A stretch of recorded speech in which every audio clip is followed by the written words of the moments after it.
Je suis Catherine, je suis céramiste, j'habite à Tarbes. Je fais de la céramique depuis 20 ans et je fais de la céramique en me basant toujours sur des techniques ancestrales, soit Antiquité, soit Japon, Moyen-Âge.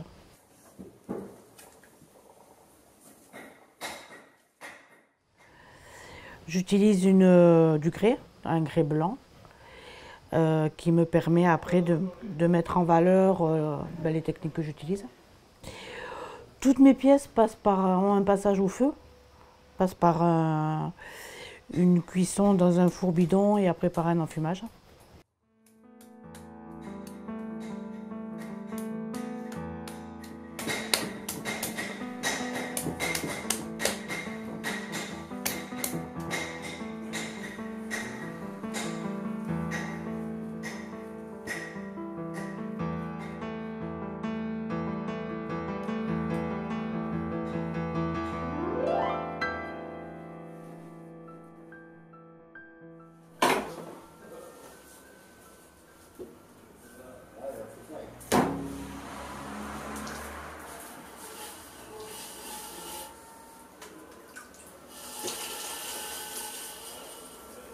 Alors, technique ancestrale, c'est la terra sigillée. C'est une technique qu'utilisaient les Étrusques, après les Gréco-Romains, pour étanchéifier leurs pièces de vaisselle haut de gamme. Et ils faisaient décanter leur terre par tout un système de gouttières pour récolter les molécules les plus fines de l'argile, qui, en cuisant, se vitrifient et forment une petite pellicule de verre.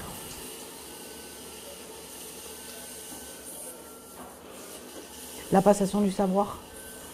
C'est-à-dire on est à l'ère industrielle, on est à l'ère du high-tech, mais si on en est arrivé là aujourd'hui, c'est parce qu'avant, il y a plein de,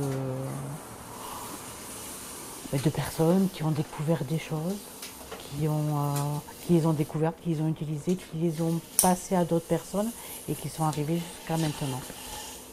Et moi, ma petite part, c'est de transmettre aussi et que ça continue. Voilà, que ce savoir ne se perde pas et que dans 1000 ans, j'espère qu'il existera encore.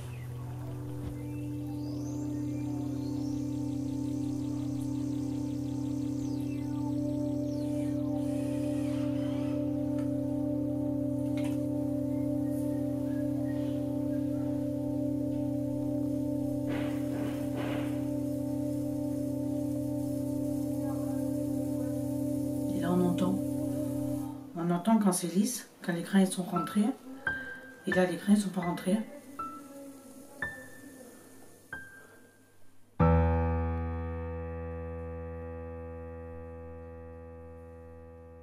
Ce qui m'a intéressé aussi dans ces techniques, c'est que chaque création est unique. On ne peut pas la refaire. Parce qu'il y a trop de paramètres. Il y a le paramètre de la flamme, il y a le paramètre du temps. Est-ce qu'il pleut, est-ce qu'il fait humide, est-ce qu'il fait sec. Le vent, il vient de l'est, de l'ouest, du sud. Tout ça, ça va faire son travail. Et ce qui fait que chaque pièce est unique.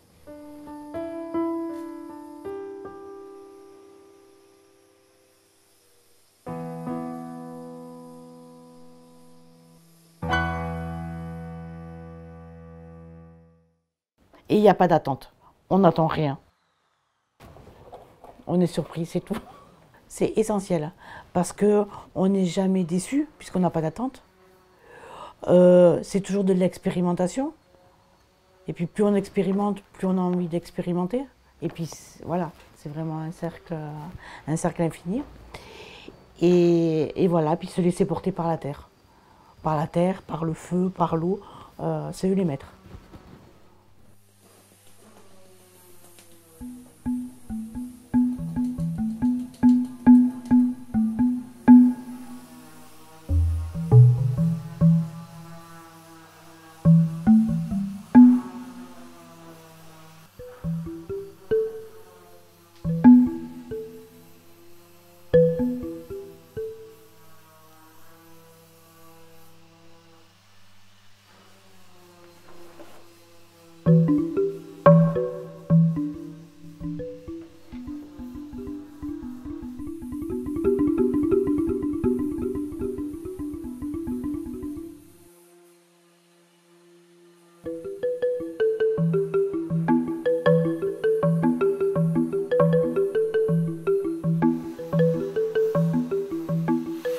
celui-là, je laisse se raffermir.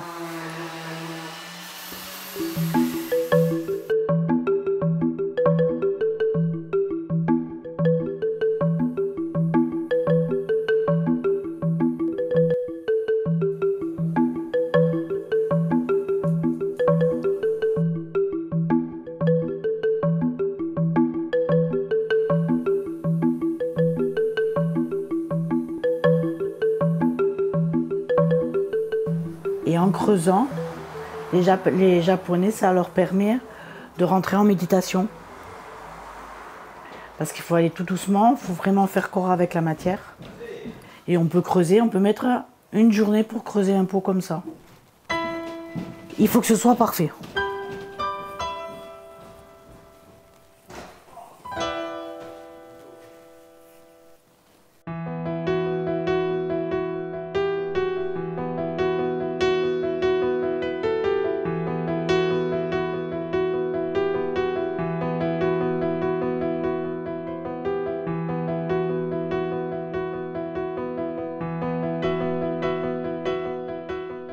Moi, je finis par polir avec une agate.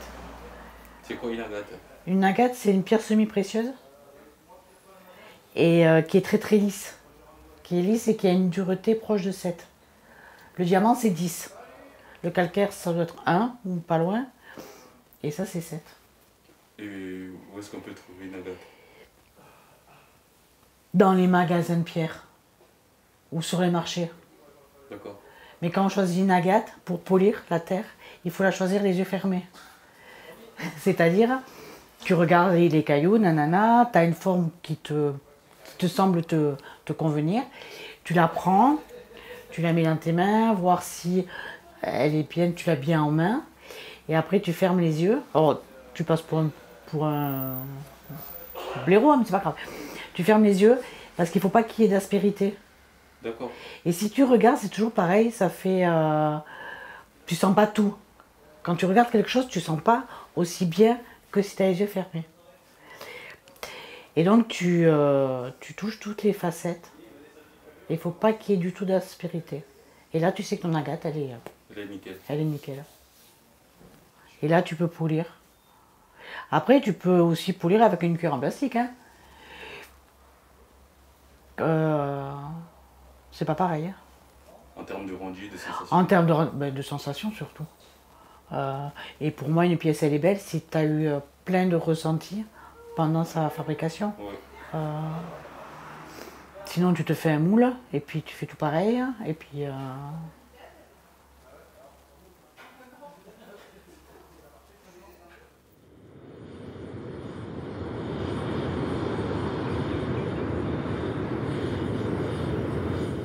Alors mon four, il est fait à partir d'un bidon de garagiste que j'ai récupéré, que j'ai tronçonné.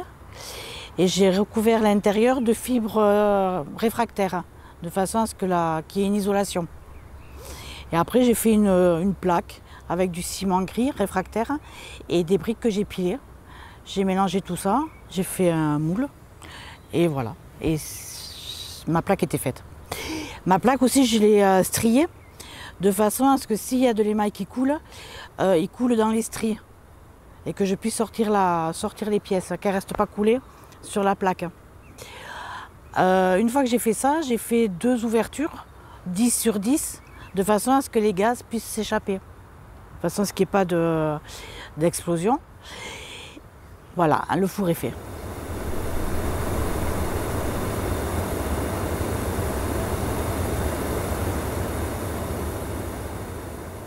Parce que comme l'émail est encore mou, si je mets de la cire, c'est trop petit et ça rentre. Et après, ça fait pas joli.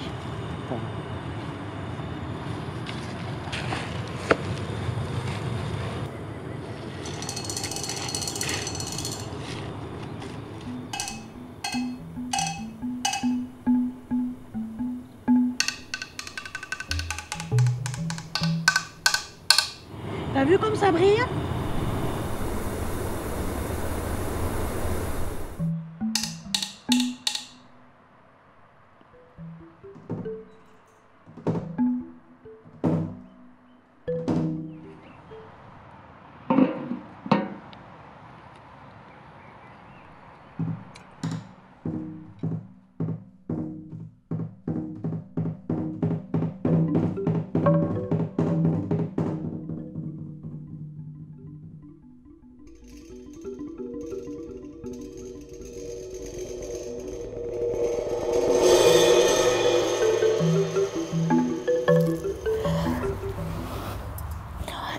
que tu entends ce bruit? Ah oui. C'est les mailles qui continuent à se craqueler, à travailler.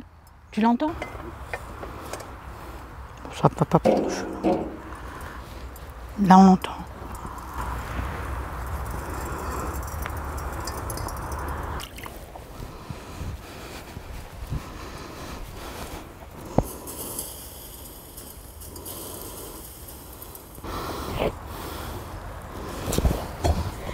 Mais voilà, là il aurait dû être tout noir.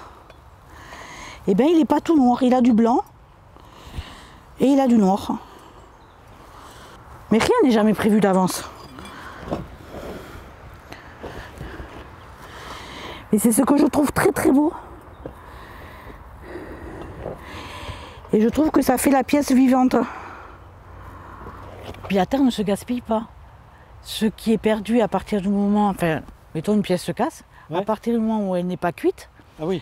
je l'écrase bien, je la concasse, je la trempe dans l'eau et je vais la retravailler.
Ouais.